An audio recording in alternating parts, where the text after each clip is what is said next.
Bismillahirrahmanirrahim. Ikhwan isba'i tabi'in, jika ada yang bertanya, apa hukum liwat ataupun anal seks ketika istri sedang haid?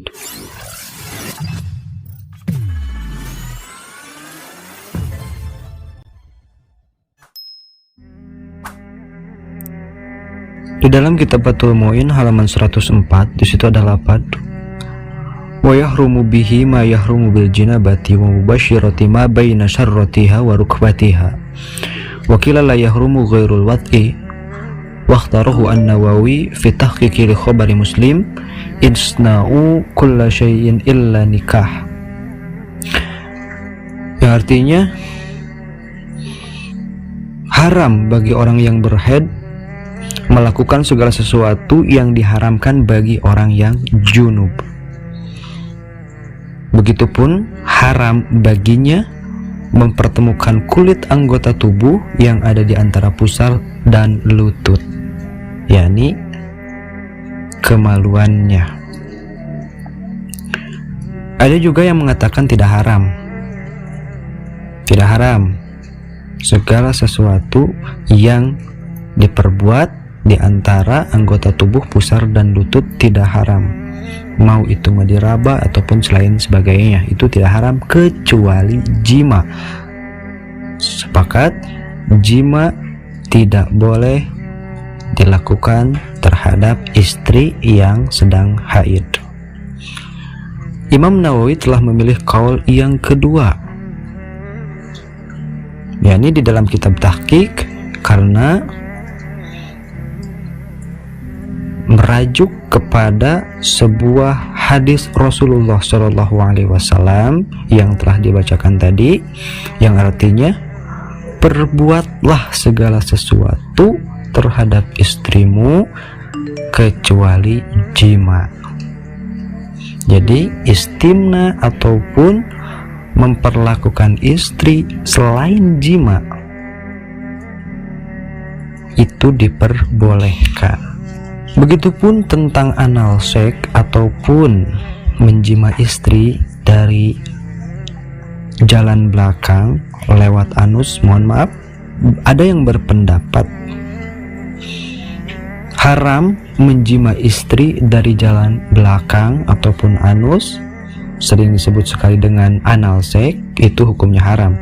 Namun demikian, sang istri harus bisa membantu menawarkan solusi agar hasrat si suami tersalurkan dengan cara yang diperbolehkan menurut syara. Mau itu dielus dan lain sebagainya, asal jangan anal seks ataupun jima.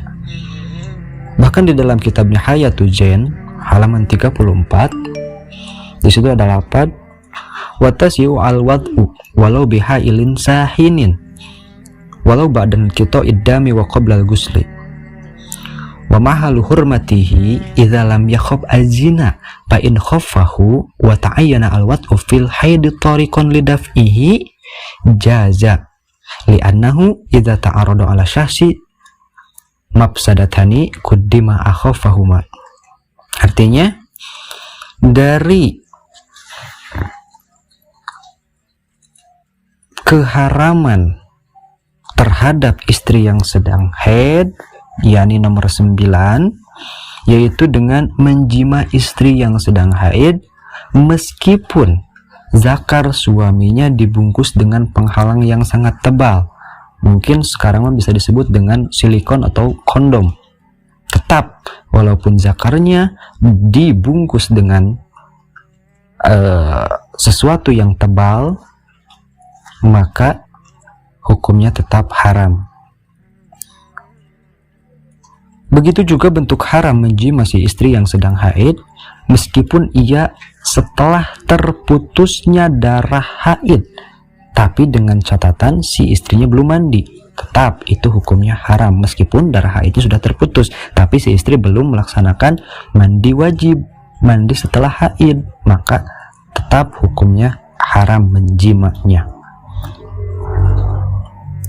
Adapun letak keharamannya, perlu digarisbawahi, apabila dia si suami tidak khawatir zina. Jika ia khawatir untuk berzina, melakukan perbuatan zina dengan alasan, wah istri saya mah gak mau dijima, karena alasan dia sedang haid, maka si suami berontak. Ada kemungkinan si suami berzina dengan wanita lain. Nah, maka bolehlah si suami menjima si istri yang sedang haid, asal dengan catatan kalau si istri menolak untuk jima suaminya karena alasan dia sedang haid, kemungkinan besar si suami akan berzina dengan orang lain. Kejadiannya seperti itu,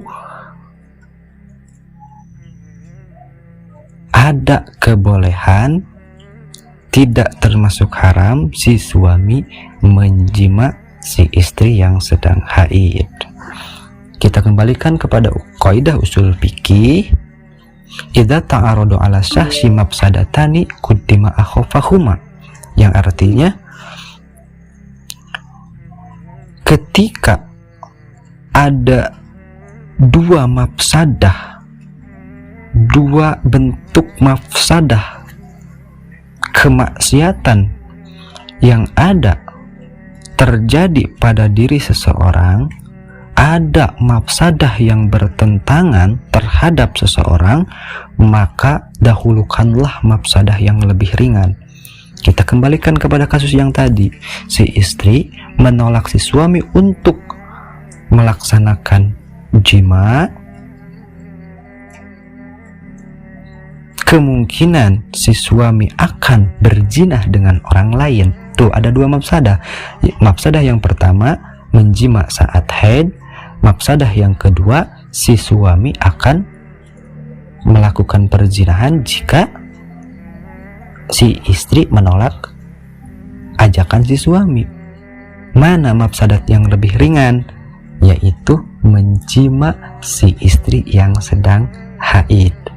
Maka disitulah ada kebolehan si suami boleh menjima si istri yang sedang haid.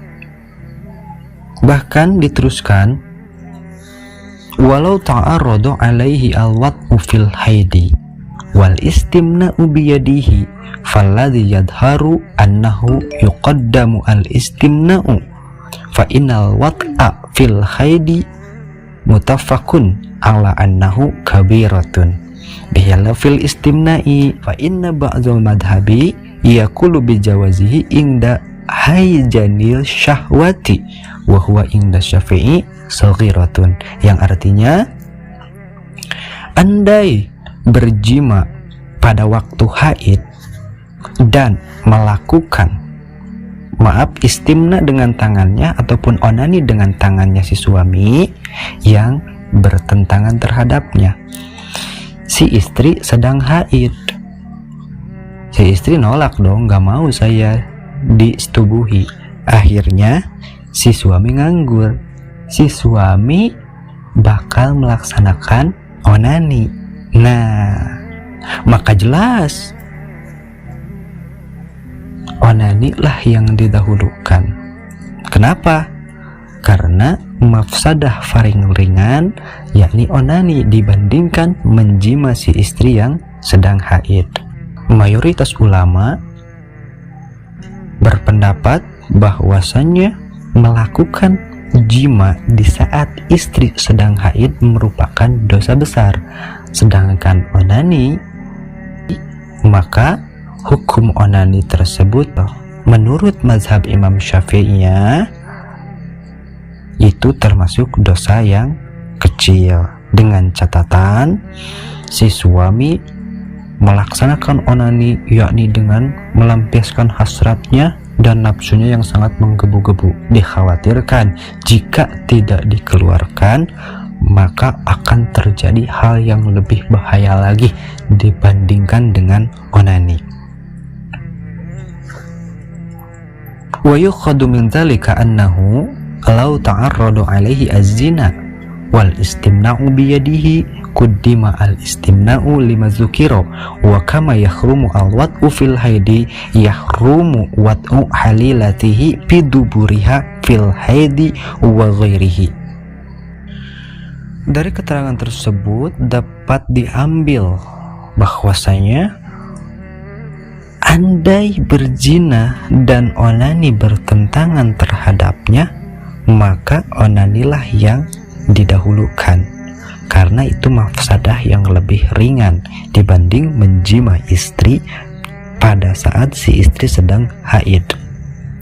Begitupun bentuk keharamannya, sebagaimana ia berjima pada waktu haid, kemudian terjadi penolakan, akhirnya dia beralih untuk menjima istrinya melalui anal seks ataupun pada anusnya, maka jelas daripada melaksanakan anal seks, daripada melaksanakan jima ketika istri sedang haid, mafsadah yang lebih ringan yakni melakukan onani dengan tangannya sendiri.